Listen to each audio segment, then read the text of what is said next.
What's going on, guys? Welcome back to Outside the Round. Today, a very special guest. He's a guy from one of my favorite states in the country, a country music hotbed known as Georgia. He's from Roswell, Georgia, and he has been killing it. The past 2 years have just been wild, and he's out there selling out shows, opening some big slots, going to be at a bunch of festivals this year. With us at Raised Rowdy, we got our boy Vincent Mason. Vinny, how you doing? I'm good, man. I'm glad we can make it work this Me time. too, dog. Me too, dude. I mean, life has just been busy and been crazy. Talk about, we're only a few months into 2025. How's it been going? It's been good. I feel like last year everything that happened was like brand new to me. Like the whole year, it just felt like the whole entire year was a brand new experience. But now, I still feel like I'm busy, but I feel like I have a little bit more of a rhythm to it. Like I kind of know what to expect a little bit. So it's been good. But I think I'm also getting used to like the baseline changes for what's busy. You know what I mean? I feel like I'm doing just as much stuff now, but it feels a little lighter just because it's what we do now. You know? Yeah, getting to travel around the country, dude. And you've been in town now for 5 years. You moved up here as a kid, not even 21 yet. Yeah. And to sit the path that you've gone down and like growing with the homies that you write with and getting to go out on tour with a bunch of people. What's that journey kind of been like? It's been really cool, yeah. I guess it has been almost 5 years, which is crazy. It always feels like I was just been saying like I just moved here, you know? But I guess it's been like 4.5 years now, and yeah, I think like finally meeting people that not only you like write with and get great songs with, but like I'm starting to meet that class of people that are my age, kind of just across the board. You know what I mean? Like publishers, like Kyle, like in my day to day, he was like my best friend in town.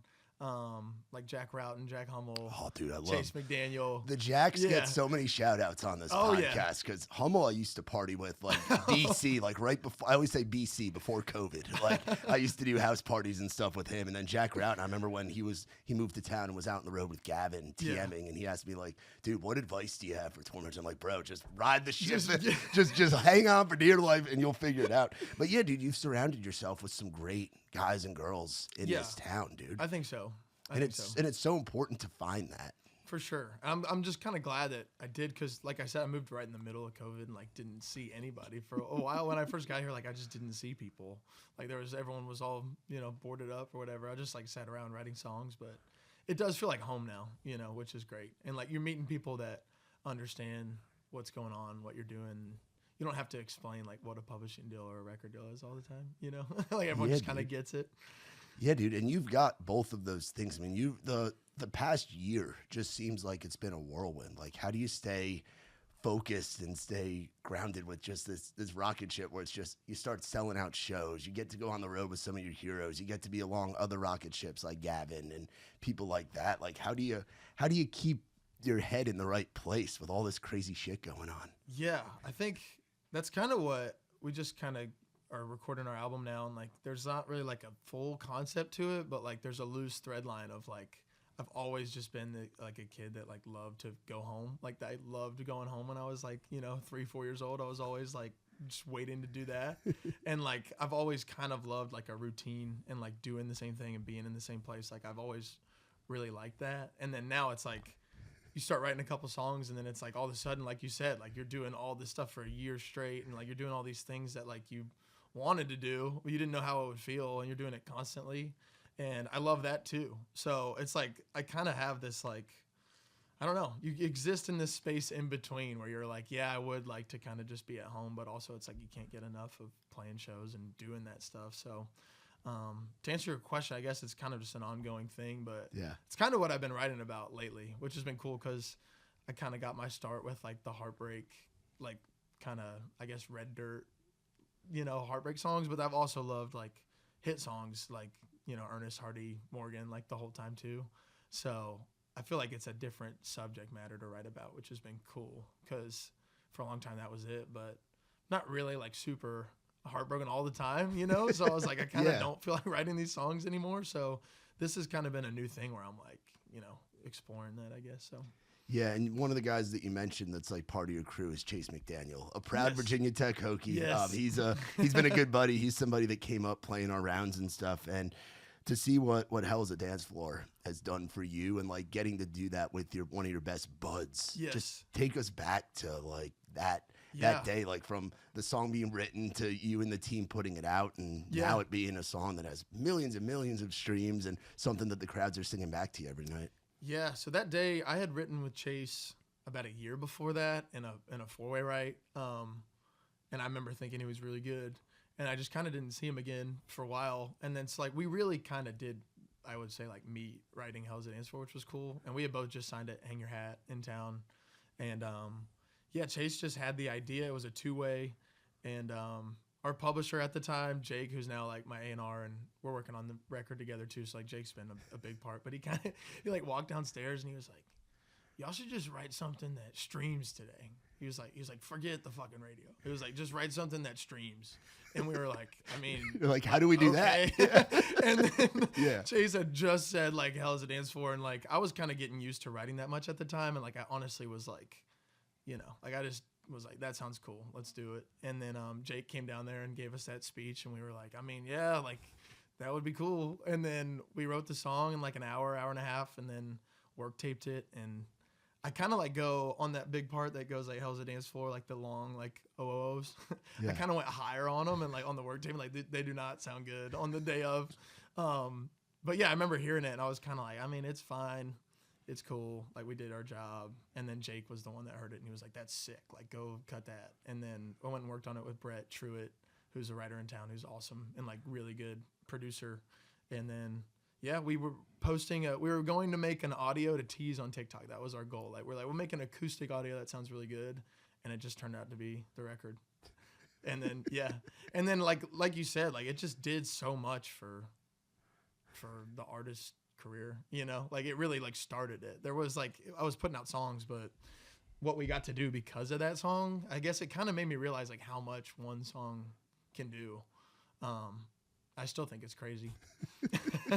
Like it's just like you play the Opry, you get all these tours and everything, it all comes from one song, and it's like I'm trying to get another one, you know what I mean? Yeah, dude, but it's also like that feeling of do you remember the first show that you went out like post Hell's a Dance Floor? Yeah, we played one show I was on tour with Ashley Cook the whole fall before we wrote that, and it was acoustic, and then we went and played like I think 2-3 more, like it was either added shows or reschedules or both, I can't remember, but it had just come out and we played one, and then people kind of knew it there, and I was like, oh. And then we went out with Gavin for the first time in April, I think, before we did that whole fall run with him. And then we played Newport, Kentucky, where we didn't check the venue. We checked the first venue cap. Kyle was our TM back then, so we didn't really know what was going on. But the first venue cap was 500, and we were like, okay, it's like a bar run. And then we pulled up to Newport, Kentucky. It was, I can't remember the name. But it was like this big, we pull up, and it's like a really big room. We're like, God, this is kind of like a big room. We weren't even on ears at that time. We're like, Gavin, how many tickets you sell tonight? He's like, this is our first time playing in Kentucky. He's like, we sold 2,200 tickets. And I was like, holy shit. And then we walked out there, and, you know, the set was going fine. And then we did Hell's a Dance For, and that was the first time. We weren't on ears, so I heard the whole room. And really, people were singing it. Like probably like 1,000, 1,500 people were like singing it. And I was like, oh, damn. And then that's kind of when we knew we were like, we might be on to something on this tour. Like, I was like, I have this song now that people know, and Gavin's crowd is... Gavin sells tickets like no one. Oh, dude, I don't think he's played a show that he hasn't sold out. No, he hasn't. Ever. Which is absurd, because I remember I had him on here on the pod like 2 years ago. Yeah. And to see... what has gone on since then, and you were one of the first guys that got to open for him and got to experience the Gavin experience, and you guys are great buddies, and Gavin's a great dude. I don't think people realize how chill he is, but like he gets on stage, he's like a bull. It reminds me of like the early days of like going to see a Co show or going to see a John Langston show, where it's like it's a fullback on stage, going. So what was that like? Because your style is very different from that, but you still won the crowd over. We did. Thank God we had Hell's a Dance. Thank God for Chase McDaniel having that idea. Because if we didn't have that, I don't know if we would have won him over. But no, we probably would have been. Yeah. But, so Gavin is like, he really is so chill. Like people don't get, like he flips a switch when he goes on stage, and then like it comes right back off when he leaves. Like he's just a chill guy, and like he was great to us. Like he really cares about the things that matter. It seemed like you guys were like brothers and are like brothers. Yeah. Well, when we first played the shows, he just DM'd me on Instagram, and I hadn't heard him yet or heard any of his stuff. And he was like, man, I really like Little Too Good. Like, why don't you come down and open our show at Zydeco? And I was like, all right. And then like I went and listened to the stuff on the way down there, and I was like, he likes a little too good. Like listen to like Deep End and like like I think his first album was like Bonfire Blackout was the name of the album, and I was like, he likes a little too good. All right. And we pulled up, and then like he walked out on stage, and like the place was just like thumping. And like we kind of knew early on, like it was like Zydeco's like a 300 cap room. I love the way that people were. Yeah, and that upstairs room with those low ceilings, bro. That room's got a lot of history, dude. I've been in there many times. It does have a lot of history. I think they were saying like 5 or 10 years before we played that show or something, Riley Green and Luke Combs were there for like $10 each. Yeah. Oh yeah, dude. There's so many. You've gotten to go through so many of like those cool clubs, and to do it with as an opener with guys like Gavin or girls like Ashley, and now to get to go out there and do it as a headliner for sure is sick. For sure. Yeah. I mean, that's my favorite part. Like I always wanted to try to sell tickets, and Gavin was always great about that too. Like he always gives me like his little pointers that he's picked up. Like he really wants us to do well, and like the people he cares about, like he's like a friend, like that really, cares about the right It's things. like a Georgia brotherhood too. It is. You guys all want every Georgia guy to succeed and just keep the tradition going, because absolutely it's been a tradition for 20, 30 years now. I know. Yeah, I ran into Rhett Akins one time at Sony. He probably doesn't even know who I was, but he just walked out, and I was writing with Chase and I think Brian Fuller, and we were in like the kitchen, and he just walked out and he's like, "What's your deal?" And I was like, "Oh, I'm just like, artist in town." He's like, "Where are you from?" I was like, "Georgia." He's like, "You'll make it then." And then he just left. So it's kind of cool. I mean, I like to be from Georgia for sure. I've always said like, I didn't really get into country music until like probably 8th or 9th grade. And like my family didn't, my dad's from Ohio. My mom's from West Virginia. And like, they were never really like big on country music. So like, I kind of found it on my own, but it was my friends and everybody that I met in Georgia that kind of put me on to that. So I've always said like, I'm kind of like a Southern songwriter, like I love like John Mayer and stuff like that, and I think the Georgia influence and the country influence just being in the air, like and like 8th, 9th grade for you, because you were born in 2000, which is wild to say. I mean, I'm not that much older than you. I'm 95, so I'm right around that same ballpark. So like 8th, 9th grade, that's like peak FGL. That's like Aldine, Brantley Gilbert, Thomas Rhett, for sure. Like all those guys doing their thing. Tyler Farr, Colt Ford, Luke Bryan. The list goes on and on and on. I think that was always the thing. Like when Thomas Rhett and Luke Bryan were coming up, like everybody was like, "They're from Georgia. Like we got to go." Like everyone. It is cool, I think, to be from there and have all those people come out of there. But I don't know. It's like Texas high school football or something going to the NFL. Like if you're from Georgia, you got a good chance, I guess. Yeah, and you've got so many great markets to play down there. I think that's part of the reason that there's so many guys and girls that come out of there. It's because you can just make a living just touring Georgia like Corey Smith and Brantley used to do. For sure. Like, you can play in Statesboro one night, Tifton the next night, Savannah, Milledgeville, Athens, Augusta. Where in Georgia is Roswell? Roswell's about 30 minutes north of Atlanta, so it's just that kind of metro Atlanta like radius. Like I always say, it's the same town. Like if you drive an hour in any direction out of Atlanta, it's just the same. Yeah, Marietta very similar, Kennesaw very similar. It's like copy and pasted, just for about an hour outside of town. A lot of people live there, and a lot of people move there. Like most people really aren't from there. Yeah.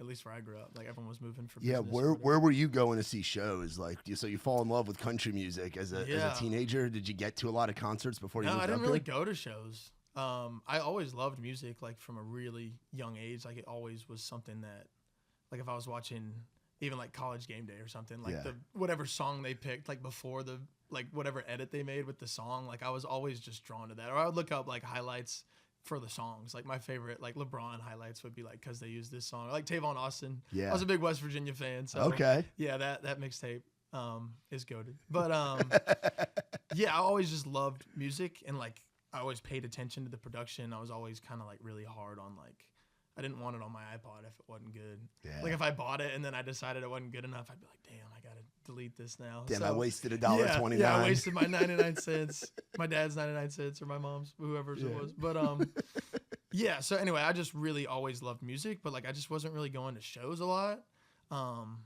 I guess we went to like see whatever rapper was in town. Like that was always like the move. Like once we got to high school, like we'd go see Post Malone or whatever. Yeah.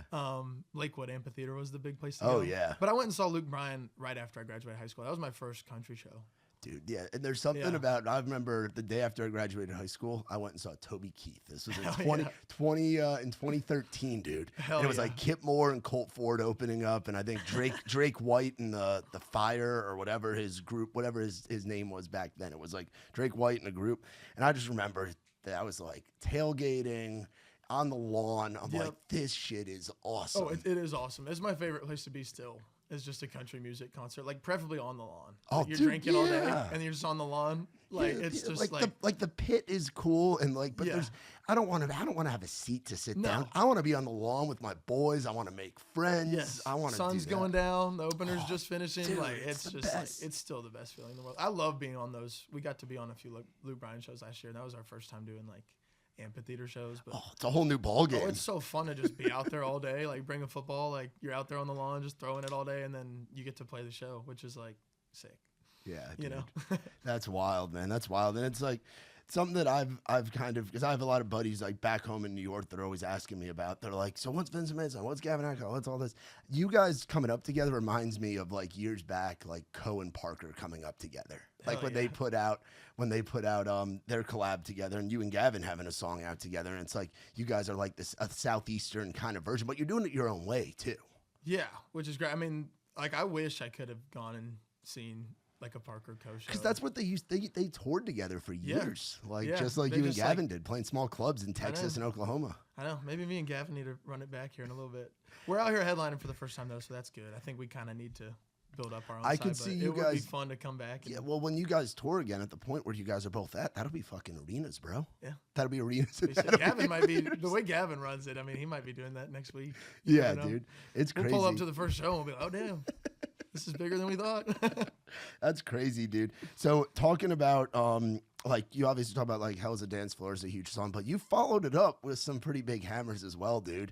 What's it been like? We tried. Yeah, we did our best. You succeeded in that. Well, like, thank you. The numbers prove that. The radio love proves that. I mean, if you hadn't followed it up, you wouldn't be working on a new record. Well, thank you, man. Like a debut record, dude.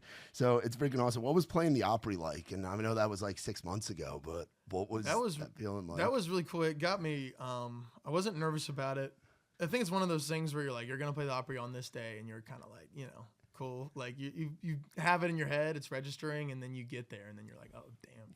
Like right before I walked out, it's like the lights are low, and they've got like the big set, and like there's cameras kind of like moving around on you, and it really feels like you're like shooting a movie or something, or like, and then it's dead quiet in there while you speak, like everyone's listening. Where it's like, we came off the Gavin tour, like I think we stopped off the Gavin tour to go play the Opry, and it's like when you're doing that, it's like there's something always going on, like someone's yelling or whatever, like getting drinks, or like there's always, you don't feel like everyone's like watching and listening to everything you say. Yeah, it's a bar. All bar and club shows are like that. But it's like the Opry's like, it's like church, And then you start to think about everyone that's done it while you're up there, and then I was kind of like, I was like nervous to be up there, I think, and like I didn't want to seem like I didn't belong up there, I guess. Yeah. But it always puts like a weird little hex on me. Like I was echoing myself and like stuttering, and like I never really get nervous to talk, but it kind of got me. But the last time we were there, I think we figured it out. Like, so you've done it a few times now. We've done it 3 times now. Which is really cool. But I think to play, like you just feel the energy of like the history for sure. Yeah. And it hexed me, got me. That's awesome. But yeah, there's that spotlight on you. You're in that circle. For sure. I think that's the thing. It's like you get up there and you're like, damn. Like I moved to town just like, I fell in love with country music like quickly. Like I didn't find it till 8th, 9th grade. But like once I fell in love with it, like it was the thing. Like I listened to all kinds of different country music. And I've gone backwards with time because I didn't really grow up on it. My parents didn't listen to it. It's like all the classic stuff is new for me. So like it's kind of like, I was just listening to all that stuff, and I'm like, damn, they played here, and you stand in the circle, and like I said, I think just to be somebody that's played it on the long list of people that's played it, like, is cool. It's wild, man. And you talk about listening to everything. And I think that's another reason that so many guys and girls out of Georgia succeed, because it's a country music capital, it's a gospel capital, and it is a hip hop rap mecca. Sure. So it's like, as far as lyricism and melodies, you grow up listening to everything. Everything. I've always said that about growing up, and like I said, it's like 30 minutes outside Atlanta. So like if we drove like 20, 30 minutes one way, like my dad worked in Atlanta, like downtown, and you drive the other way, then it's like you know, we had some friends that had land or whatever, and like you could mess around a little bit out that way. So like you said, it really is open to, and there's so many great, it's just such a big place. So many people live there. There's so many talented people like in all different walks of everything. So like I always felt like you were free to kind of just do what you like. Yeah. What's the best time to drive through Atlanta? Oh God, never. Probably if you can avoid it, just don't do it. Maybe like 4 a.m. 4 a.m. that overnight, if there's no construction, because maybe. then that's when they work on the roads, dude. That's been my thing for years of driving through 75, dude. It's like, fuck. And then where I'm from too, like there's like these like back roads and like farm roads, and then there's like city traffic. So it's like, it's even worse. Like so many people moved out there to like be away from the city, and it's like, we can't all be here. Yeah. Or else it's the same problem. Yeah. What was it like moving up here? Not really know. Did you know a lot of people up here when you moved, or what was that process of like finding homies and being a young kid in a new place? Because you were 20 when you moved up here, right? I was 19. 19. Yeah. Yeah. Yes, I was 19. I was about to turn 20 like a month later. But yeah, I didn't know anybody. I think my dad had some family friends that were at Lipscomb. And that's kind of how we found out about Lipscomb too. I was at Ole Miss. I wanted to do sports and entertainment law. So I was doing like pre-law, like political science there. And then that's where I started writing songs. And then I told my parents, I was like, I think I want to go to Nashville next semester. And they were great about it. I kind of was backtracking too. I was like, I'll go to Ole Miss for one more year. So I was supposed to live in the house at ATO. And I was like, I'll go for one more year. And Oxford's a special place. Oxford's it's awesome. tough to leave Oxford. It really is. I Yeah. think if COVID wasn't happening, I don't know if I probably wouldn't have left. Because Yeah. it was just such a weird time. And like I kind of felt like I knew I wanted to write songs. So I was like, everything's so weird anyway. I was like, I might as well just kind of send it right now. But yeah, I wanted to go for one more year. And then my mom was like, no, like you really want to do it, I can tell. So we'll figure it out. But they wanted me to be at Belmont or Lipscomb like in school, just like a little bit of like a built-in thing. So that's how I found out about Lipscomb. And then I went there for about a year and a half, I think, like 3 semesters. But yeah, that was it. We knew a couple people and they had already graduated, I think. So I really didn't know anybody. I didn't know anybody that was writing songs or in the business or anything. Like I just knew that songs got written here. And for the first 2 years, I could have probably lived anywhere. I was just posting TikToks, and then met Matt and Kyle, and then that's kind of how I started meeting people in town for real. So I was here for probably 3 years, and then everyone was asking me like, where are you from? Because I was kind of on TikTok, and I guess now it's like you kind of do it backwards, like you sign your deal online or like and then you move to town, where like I was posting TikToks in town for no reason. But I was already here, so I was like, I live just down the road. There was a reason, because you really wanted it, and you're like, I'm gonna figure this thing out and do what I gotta do to get eyes on me and meet people. And I mean, why not throw it out on the web that is social media, dude? Yeah. And I didn't even do that for like 2 years. It was my roommates that I met a couple friends at Lipscomb, and I think we all dropped out pretty quick. They were in music school, but they were like, if you want people to hear it, like you got to post them. And I didn't have any, I maybe had some aspirations to be an artist, but like I wasn't serious about it. Like I was telling everyone I wanted to be a songwriter, and that is what I want to do. Like I still do love writing. If I had to pick one, I would pick probably writing songs. But yeah, I was like, I guess I'll just post them so people might hear them, like a publisher might hear them. And then people were like, drop this. And then I had no idea what I was doing. But that's kind of how it shook out. That's wild though, dude. It's like that's the best way to do it though, because you're not putting pressure on yourself. Right. You're just like, I love this. I'm going to find a way to do it. Right. And then when did it become, oh shit, I guess I'm an artist now?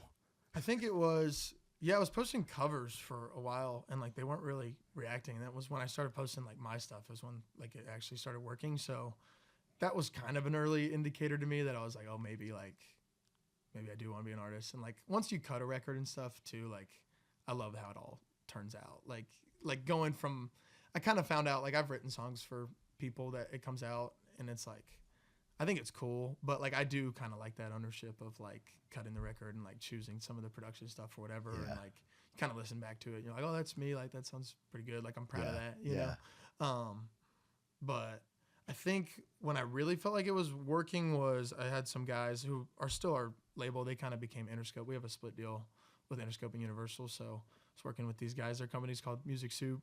And Sean and Max, shout out them if they watch this. But Sean signed me to like a very short-term record deal. It was kind of designed to be like something that became a bigger record deal later, which is what happened. But I think after we got on like song 3 or 4 that like people kind of wanted, and like once we made like a project, I was like, I kind of took ownership of that, and I was like, I like this, you know? Yeah, I think that's the athlete in you too. Yeah, for sure. For sure. I think once I start doing something, I want to do it really well. And like, that's kind of what I liked about sports was like, I thought I loved, you know, football and basketball, and I do, but I don't love like playing, I guess. Like, it's not really what does it for me the way like writing songs does, but like I do love the process of like getting better. And that's kind of what I've been saying in interviews or whatever, like on the radio tour, whatever interviews I'm doing, like they ask me what I'm excited about, and it's like I just want to write better songs and make better records and sell more tickets and have our set be something that's better, like as those better songs come in.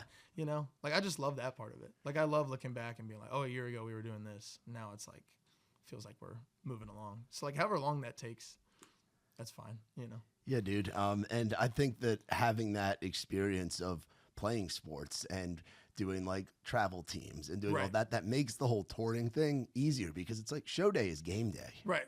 It is. Yeah. And I think I do like it because I feel like I wanted to be so good at like football and basketball. And like, I kind of was just like, fine. But like, I do feel like I'm actually like good at singing and like playing shows, so it's like a little bit I would get anxious when we were playing games. I'm like, I hope I play good today, and like now I'm just kind of like a little bit more chill, like I can enjoy the day a little bit more because like we know we're fine when we play the show. Yeah, where were you playing on the floor and on the field? Bro, I had a wild like I went to a small Christian school in Alpharetta, and I got bait and switch playing football my senior year. I was a quarterback for a long time, and then I would play like kind of tight end or like D-line. I'm like kind of stocky, you know? I'm not very quick, but I did know football. Like that is one thing. Like I have some knowledge of football, and I walked in and I broke my collarbone on just like a really like routine clean hit my freshman year of high school. And I just like got like they threw a pick. I was playing tight end, and I ran a route, like a post route that kind of like went right into the pick. And then the other safety came over and just like hit me pretty clean, and like my shoulder just like popped. And like I was like, I don't want to do this anymore. And like we weren't very good. Like we won one game that year. Collarbone freshman year will do that. And I was like, I'll just play basketball for the next 2 years. And then senior year, they were like, man, Vincent, like you know football. We know you know football. Like pretty coordinated. They're like, come back out. All your friends are playing. Like we'll get you in a skill position. Like we'll get you the ball. And I was like, all right. I was like, I'll go back out and run it back at tight end. And we show up. And then they're like in a triple option scheme. And I'm like, it's like, where's the tight end in here? And they're like, yeah, we don't got one. And they're like, I guess you can try wide receiver for today. And then I was like, all right. And then they weighed us in. They were like, yeah. They're like, you know, you weigh 195, third heaviest on the team. They're like, you're the only other kid that like probably knows enough football to play center. So that's where you're going. And I was like, damn. And I like already told everybody I was playing. And like I played center for 10 weeks at like 195. And the thing about 1A, like private football, is like your school might not be very good, but like other people are recruiting, you know? So I was like going against like 300-pound kids on the, like as a 190 just kid playing center that didn't really want to be out there. But, and we won one game. So, but you know, I love those guys that I play with. I still talk to them every day. And I've known them since I was in like the first grade. So I wasn't going to not play with them, but that was my football days. And then similar thing in basketball. We had a kid, Eric, shout out Eric too, but he was like 6'6", I think, or 6'7", but he was like a guard. So I would guard like the 5. I was like a poor man's like Kevin Love. That was my player comp. Like a very poor man's like Kevin Love or like Kevin Looney kind of thing. Kevin like, Looney, maybe like a Draymond Green. Yeah. Blue guy. Yeah. I was guarding the 4, the 5, and like, you know, I was just like, I was the swing pass to I was a lot of hockey assists, a lot of like long rebounds. That was my thing out there. Maybe a 3 or 2 every game. But, that was the extent of my athletic career. Do you still follow sports like closely? Love them, yeah. So what are your teams? College, my mom was a West Virginia. Her whole family you said Mountaineers. Yeah, we grew up on them. Like every time they were playing, like we'd stop. And then my dad's an Ohio State fan, so I probably picked the wrong side. But I just never, I don't know. I was always West Virginia for me on the college front, and then Braves, Falcons on pro. And I don't really cheer for an NBA team. I kind of just watched players. It's more fun to just yeah. watch the sports. I root for the Knicks. I get suckered into all the New York teams That's where tough. they let you down, but like we're Knicks are finally pretty good, yeah. we're good, but we're not great. So it's like we know we're gonna lose to Boston in the second round. That's just how it goes. The Hawks routinely, let me down. Like our best teams that we had that I got to see got swept by LeBron 8-0. LeBron went 8-0 against with them Al 2 years in a row. Horford and Josh Smith and like they were like the Joe Johnson, East Coast Spurs, and then they just got swept by LeBron. So that was what I got to cheer for. And then the Falcons had the biggest Super Bowl collapse of all time. So the Georgia curse. I can't switch. I can't switch teams, but you kind of check out after that kind of happens. What's it like being a Georgia native that's not a Bulldogs fan? Because you're claiming I was always the odd one out. Yeah, I hated it. And then now that they're like the team that they are, I'm glad that all my friends get to see that and everything. And I'm happy for them. And it's nice that you're up here and not having to deal with it back home. That's like I had just moved here when the Eagles won the Eagles won the Super Bowl because I went to college right near Philly and I'm a Giants fan. So I'm like, oh fuck. So And this year it's like, thank God I'm not up there to deal with all the Saquon stuff. It's bad enough that I got to hear it down here from the Eagles fans. My roommate, who I also known since first grade, is a Giants fan. He crashes out every time the Eagles are mentioned. Yeah, it's bad, dude. I don't know what the hell we're gonna do. We're signing Russell Wilson and Jameis Winston. So it's like we get these old guys, and it's like, do we pick Shador? How are we gonna mess this pick up this year? Last year was good though because Neighbors turned out to be solid. Yeah, he's good. But now we just need a guy that can get him the ball so he can do his thing. He'll be all right. Yeah, we'll figure it out. What was the biggest adjustment of going from like Ole Miss, like it is the ultimate like frat Southern Old South culture to coming to Lipscomb and coming to Nashville? You go from partying in tents with chandeliers to a Christian school in Nashville, Tennessee. That was definitely I didn't even know it was like a Christian school like that until I got there. Very Christian. Here's your Christian ed credit that you need in your chapel weekly requirement. I was like, whoa. And then I remember the first day that I went to classes, I was kind of talking to some people, and I was like, so where do y'all go out? What's the I think it was a Thursday. I was like, what do you guys do? What's the move? Yeah. We don't. And I was like, oh, okay. I was like, what do you do? They're like, we just kind of hang out. I'm like, all right, well, it was definitely a switch. And I'm like, do your thing. I'm glad that that's what you do, but that was not, kids were going out on Monday at Ole Miss. Yeah. Going to Proud Larry's, going to the library, going to some Ole Miss is a great town. I'm always more of a Starkville guy. I've still never been there. Just because I love Rick's Cafe. Yeah. It's Starkville and Ole Miss and Starkville and Oxford remind me a lot of Tuscaloosa and Auburn, or Columbia and Clemson. You know, there's the slightly blue collar, and then there's the classic state school. Right. And I pledged while I was there, so I went through that. Yeah, what's frat life at Ole Miss like? I mean, they take it pretty serious. Yeah. It was, I didn't have I didn't have any crazy stories or anything like that. Well, you're young enough that a lot of the crazy shit isn't. It got shut down. Yeah. A little more kosher now. Yeah, a little more kosher. Nothing crazy. I just met a bunch of people that I'm still friends with, and it was cool. But we weren't allowed to go to the bars while we were pledging. And we kind of had to do all this, just wake up early, whatever, and do all that deal. And then I was a pledge, and then I left pretty quick. We went on spring break 2-3 weeks into second semester, and then that's when COVID happened. Oh. So I went to Destin, and I was just never a student at Ole Miss again. So you went out with a bang. I went and pledged, and then I went on spring break, and then that was the extent of Ole Miss for me, which I felt like I got it in. And then I would go back on the weekends, and I had a bunch of friends who went to Auburn too, so I felt like I still got. I would leave Nashville on a Thursday night and spend Friday, Saturday in Auburn or Ole Miss, depending on what was going on. Yeah. And I'd drive back on Sunday.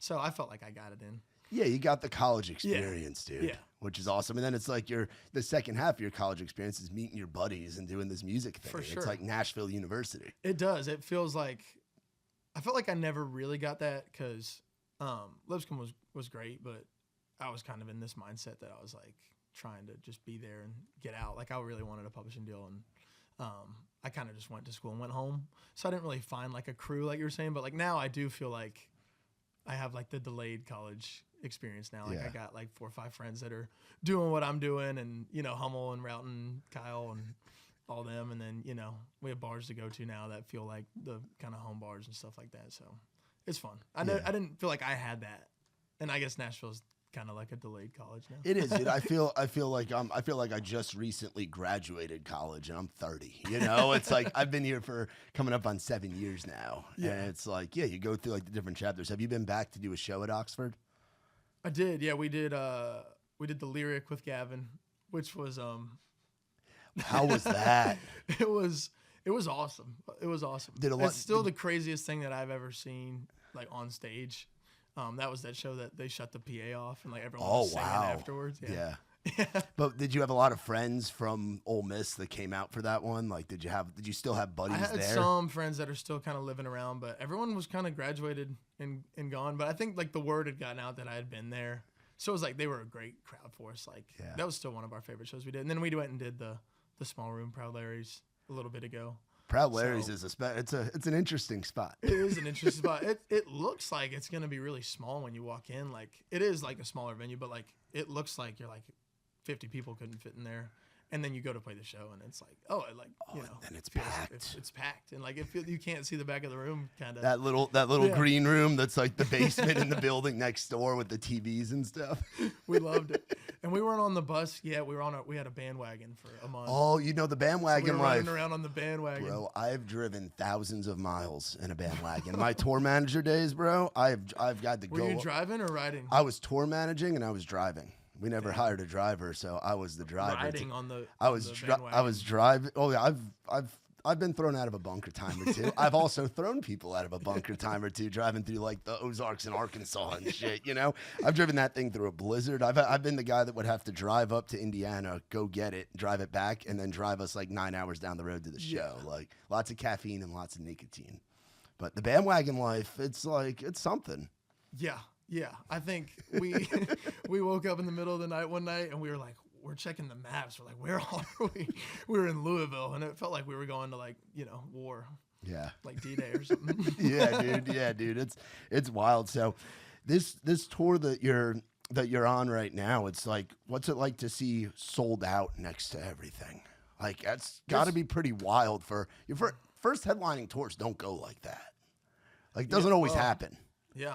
I think that it was a relief, I think like you said, it's that I've got that kind of thing that I guess it comes from playing sports or whatever. Very like guy, like numbers based, I guess. Like you try not to care about it. And I guess a lot of people are like, I don't care about the numbers, like I just care about the whatever, but I think everyone kind of does. And I do.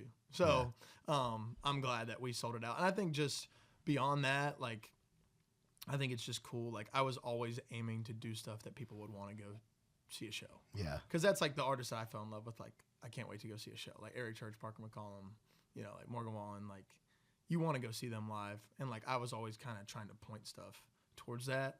And I think if something's not streaming as much as something else, you're always kind of like, yeah, but it'll sell tickets. And like, you don't actually know. It's just something you say. And then like, once people do buy tickets, you're like, oh yeah, it actually did work. And then they're like shouting out songs that you think nobody cares about because it's not as high on streaming or whatever. Or it's like not something that people sing when you're opening, but then like you're at your headline show and then people are like, I can't believe you didn't play this song. And they're like, I listen to that every day. And you're like, that's pretty cool. It's like, you're not just throwing songs into the void and like no one's hearing them. Like it is cool to be in the same room as the people that it's like actually finding.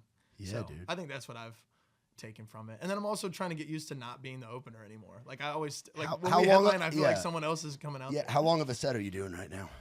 I think we're running about 85. It's a lot different from a 30-minute or sometimes 15 minutes. Sometimes 50, yeah. Or 6 or whatever. Yeah. If you play the Opry or whatever, you play like 2 songs. But it's a lot different. I was losing my voice quickly afterwards because you can't go to the bar or do whatever you were doing afterwards when you're playing triple the length of your set sometimes because it's like you're going to lose your voice.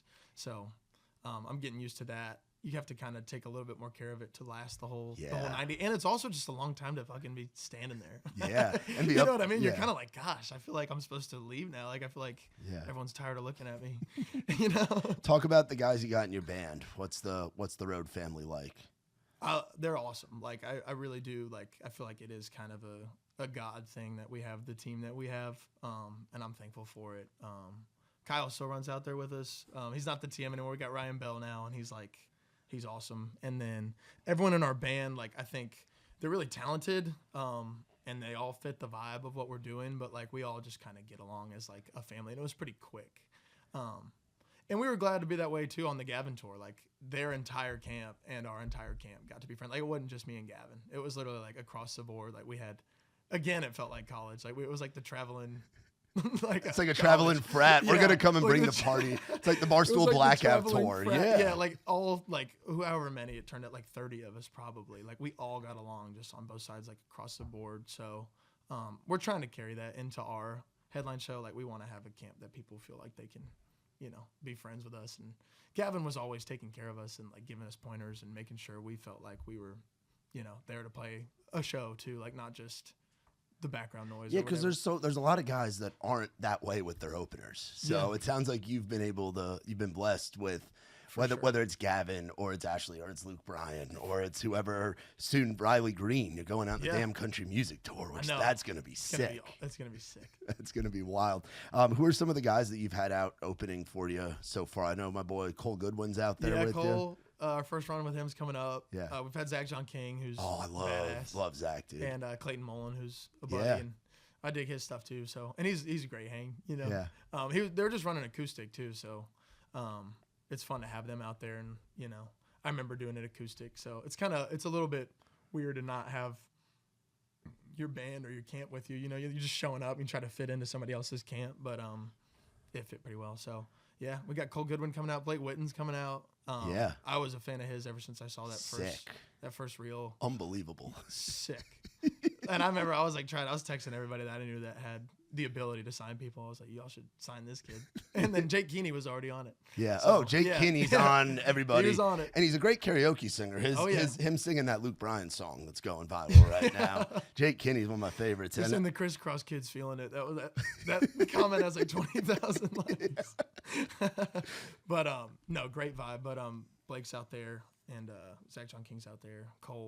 Cole's sick too. Yeah, dude. I've known him since he was like getting started. He's part of like that Statesboro, that South Georgia scene, So it's cool. I don't feel like it's like they're opening the show for me. Like I do want it to be a vibe where it's like they're also playing the show. They're part of the show. Yeah. And it's like I don't feel like should have openers, you know what I mean? Like it's still so like new to me. Like I literally feel like somebody else is gonna come out after we finish our headline set. And in some rooms it's the DJ and the wobble just kicks in as you're loading out. Right. So I don't even feel like they should be opening. You know what I mean? I feel like we're playing those dates with them, which is cool. And I really am just a fan of all of them. So that's sick, cool. Dude. And you're going to some of my favorite rooms coming up. Like I'm looking out here on the tour because that was what I was doing in a past life. I got to go through all these different clubs all over the place. So you're going to West Peoria. You were a TM in the past I life? was a TM. I was a merch guy. So yeah, I used to be out with the Muscadine boys, and then I was out with Trey Lewis for about 4 years. I've done all these clubs that you're going to, like Fayetteville, Arkansas, Indianapolis, Grand Rapids. You've got Coyote Joe's. I don't know if have you been out there? We did that one, with Gavin. Oh, that had to be nuts. Sick. Coyote Joe's is always crazy. It's dude. Always sick. Yeah, that was one. And Charlotte's kind of like I guess statistically a big city for us. So like Gavin's crowds are always great, and then like we had a lot of overlap, and they knew a lot of our stuff too. Yeah, so. Coyote Joe's is wild. That was one. It was back in the Muscadine days where they were doing their meet and greet over by the merch table, and people were like, it was like a riot at the. And that was pre-COVID Muscadine. So that was when it was like Porch Swing Angel, like laid back, right? And that room was still rowdy and crazy. Oh, they love it, dude. They were filming something. I guess they were gonna pitch to Netflix. They were filming like all the people that were coming through for like the last 2 months or whatever. So hopefully that comes out. That'd be sick. They were interviewing Gavin. That's awesome. And, I hope that comes out on Netflix. That's awesome. Yeah, and you're going to Isle of Palms, which I love the Windjammer. I don't know if you've been there. Venue. We did that one with Ashley. Yeah, out on the beach, Sick. It's sick. And then Anderson, South Carolina, Wendell's Dip and Branch. Haven't done that one. That's a little hole in the wall. That's what I've heard. Is rowdy as can be. That's one of my favorite, like rowdy, tiny little bars. Jackie, the owner out there, he's this awesome dude. He's a lot of fun. So you'll have a blast out there, dude. Yeah, that is the coolest thing. I think also being a fan and like trying to have a career as an artist too. Like I went back and to the early days of all these artists, and like it's just cool to be like this artist played there and this artist played there. Like the small club tours really cool. Yeah, and you're getting to do a lot of festivals this year. This is a big festival year for you, and we're going to be at some of the same festivals. Hell yeah. I'm going to get to introduce you in front of like 30,000 people. Go. It's Which one's that? We're doing Cat Fry in Stillwater, Oklahoma. That's coming up in like a few weeks. Yeah. And that one, I've been to have you been to the Tumbleweed before? No. So it's a cool venue. It's where Garth Brooks, actually, he was a bouncer there and then became the house band back in the late 80s. Hell yeah. So that was like where he started out. And it's like the home venue for guys like Wyatt Flores and Zach Bryan and Turnpike. Like the Oklahoma scene lives. Red Dirt, like Cross Canadian Ragweed's doing 5 shows there this weekend. Like it's like Red Dirt Mecca in a way. Hell yeah. So they do a big festival out in the back, and it's like a massive stage, and it's that festival is gonna be nuts. And then the other ones, I'm hyped for that now. Yeah. Oh, dude, they're I was before. They're wild out there. They always say getting silly and stilly. It's where Oklahoma State is. So you have all the Oklahoma State kids. That'll be my Instagram dump caption. Yeah, silly and stilly. Yeah. Oh yeah, dude. And yeah, we'll have a good time there. And then Tailgate and Tall Boys. Yeah. In Bloomington, Illinois. Which you're doing Cruisins as well. Have you been up there before? Yes, we did that one. Sick. We did that with Gavin. Cruisins is a time. Yeah, a time for sure.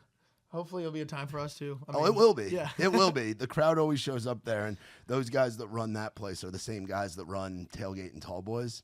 So there's some of the few owners that will party with you and like party with the band, and you're in for a night when you're up that way. So the Tailgate and Tall Boys in Bloomington is going to be sick. I think that's where the leg lamp originated. Yes. Gavin's leg lamp. Yeah, because he saw it and he took it. Yeah. They're like, hey, you want merch? Here you go. And now they have that new bar across the street. Was Ducks open when you guys were up there? I don't think so. So there's a bar. They have another location across the street called Ducks. And it's this tiny little like hometown. Feels like you're in the TV show Cheaters from back in the day. And it's like the after hours bar after Cruisin' shuts down, and it's a vibe. It's very chill. Maybe we'll pop over there. Oh, you will. That's part of the experience. You hang out in the little green room that's detached, and then you go and play the show, and then you go and party and have after hours fun at Ducks. I love it. You'll have a good time out there. What are the big goals for this year? We're talking about like. You're working on a record. You're touring like a beast right now, which is what you should be doing, which is awesome, which not a lot of people get to do. And you've been doing the radio tour thing. Yeah, that kind of sums it up. I think that's been the first quarter of the year, I guess, however long it's been. Like that's what we've been doing. And pretty sure that's the plan. Looking at the calendar, that's the plan for the rest of the year. So I think just keeping everything moving on that, what we started. And I've always wanted to play a lot of shows, like. Ever since I found out that that's kind of the country way to do it is like just play a shitload of shows. Like I always wanted to do that. So I'm glad we're doing that. And I think my biggest goal is making sure the record's as good as it can be. I think, and that it all feeds into each other. It's like if you make the record better, the shows are going to get better, sets going to get better. So, and then it's all a loop now, which is cool. And I've kind of, I guess, taken on like a little bit of an executive, like producer ear, I guess. Like I hear way more things in songs, and like I know what I want, and I know how to say it on our records too. So working with Jake on this one, I'm excited to kind of have a little bit more control of how it turns out and being able to raise my voice on that. You know, I think a lot of times I was like, I think they just kind of know better than me, and like I just didn't trust myself to do it, I guess, and like, or I would fall in love, like it would turn out a certain way, and then I'm kind of like have a curious like side to me as a music fan where I'm like, well, I do like it, you know, listen to it 10 times and you're like, I actually do like this now. And it's I just want to make sure that it's what I had in mind, and like the record is me, and it's like something I can look back on and be like, that was my first record. And that's my biggest goal, just to make sure, like, dig in a little deeper this time and make sure it is what I want it to be, you know? Yeah, dude. I mean, you're the CEO of your business, right. and you've got your partners sitting in this room right now. Like, this is how that's what it is. Like, you got to be hands on if you want it to really be like, for sure, for the fans to know Vincent Mason. You got to have your hand in what the shit sounds like. And I think Eric Church, like, I go back and listen to all these interviews and whatever, and Eric Church was saying, like, if they don't know something about you from your album, especially your debut album, like, you need to dig a little deeper. Like, someone should take it away, even if you're not, like, you know, explicitly stating facts about yourself. Like, they should be able to know who you are based on like how it sounds and what you're writing about and all that. So I want to make sure, like you said, like it's Vincent Mason. You know, like if you're gonna know me, like that's you listen to the record. You Yeah, know? dude. You don't have to listen to me talk. Yeah, You know? absolutely. What's something that you would tell that 19-year-old kid that just went through spring break in Destin and ends up moving to Nashville? What's something, looking back now, what's something you would tell him fast forward 5 years to now? You got a debut album coming out. You're playing sold out shows. You've been on tour with Luke Bryan. You've gotten to make best friends that you've toured with. And you've got a tour with Riley Green coming up. And just life, like where you're at as an artist, what would you tell that kid that's like, oh, I kind of like music. I'm going to try writing songs?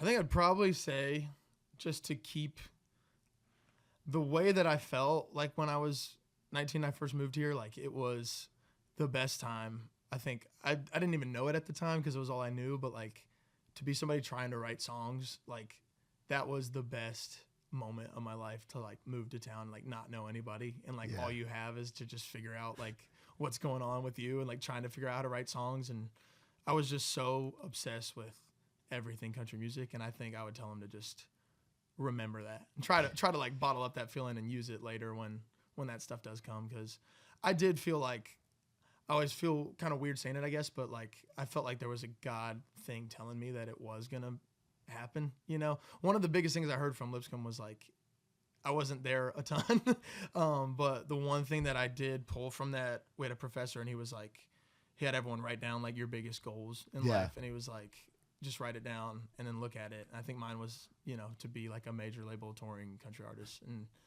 that was the first time I'd like written it down. And he was like, whatever your deepest desire, like whatever you wrote down is like God's plan for you. And like that kind of flipped. Like it's not just something that I was hoping to do. Like it was something that I really, really wanted to do in a real way. You know, it wasn't just like that would be cool. It was like I knew that that's what I wanted to do. And I think ever since I heard that, it kind of flipped the way I looked at it. So I felt like those things were coming, but I feel like if I could talk to that kid, I'd be like, just try to remember that feeling for later when it doesn't feel as, you know, new or cool.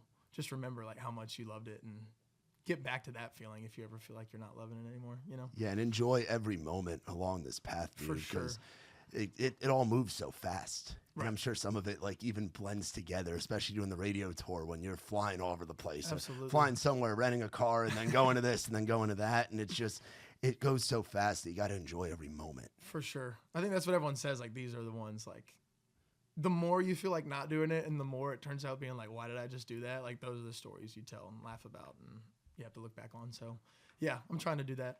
Like I said, though, I've always kind of been that person that likes to be still, but I think, doing better than I thought I would. Just traveling around. I think you kind of, you know, being a tour manager, you just got to take it as it comes. Like, dude, you just got to laugh. Like, when stuff goes wrong, like, it's just like, you just know it's going to be a funny story one day. And you try to just, like, can't take anything too seriously or, like, get too, like, glued to a plan, you know? Yeah. Amen, dude. Well, man, I appreciate you coming out here. Yeah, I'm man. glad we were finally I able know. to make I'm it glad. work. Because you're always running and gunning, man, you know? I know. I wanted to do it.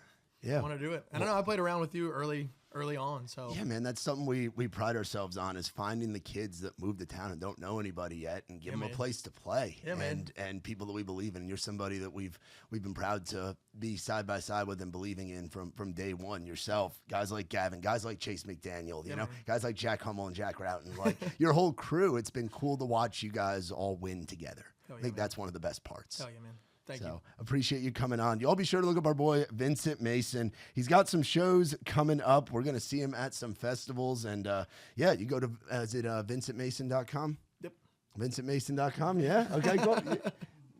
And then, should be. yes, it should be Vincent Mason Music. Vincent there Mason we go. Music. That's why we bring him to the interviews. So There is a rapper named Vincent Mason. Oh, really? He still pops up. So that's not me. What a collab that would be. That would be though. awesome. Yeah. Who knows? That could happen. But look up our boy Vincent Mason. Be on the lookout for new music coming out. Do we have anything new like coming soon? I think so. Yeah. You think so? Yeah. All right. I don't know. Oh, we got to get it mixed and everything. And yeah, Okay. Well, maybe. be on the lookout for new music. Get out to a show. The boys out there headlining, selling out shows. You can get your tickets, vincentmasonmusic.com. And yeah, Vinny, we're sending you home with an 8-pack of Surfside. I got the green teas over there. I got the iced teas, the lemonades, all that stuff. And then we got a bunch of hats. You can go through, grab whatever you want. Y'all be sure to check out our friends at Surfside. And for more on us, visit raisedrowdy.com. For my man Vincent, I'm Matt Burrill. This has been Outside the Round.